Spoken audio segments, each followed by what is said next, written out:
We do not need a doctor to tell us not to go commit suicide, and we do not need to take a medication for depression. We need to get paid properly what we do. We were getting paid properly in 2013, 14, 15.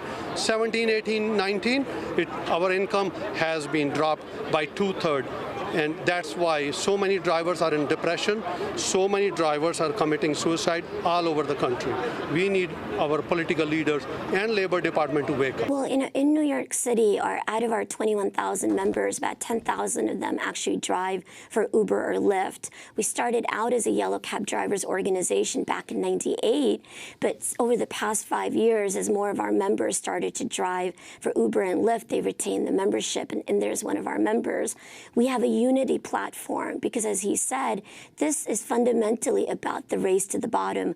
Uber starves the Uber driver so they can starve the taxi driver. So both groups of drivers need to stand together against this business model. And what people should know is that this is a fundamentally flawed business model. The gig economy represents less than 1% of the U.S. economy, yet they are lobbying for explicit exemption from not only taxi laws, but also labor laws. They're looking to overturn basic protections. Today, taxi drivers, Uber drivers are on that front line, but there's millions of workers standing behind us if we fall.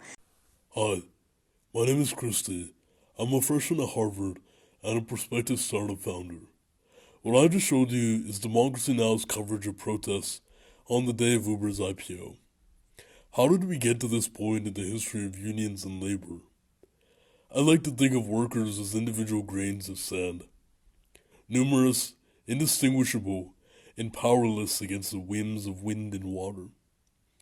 Yet, in the high heat of poor working conditions in the early 20th century, they came together, formed bonds, and demanded protections, from a minimum wage to child labor laws.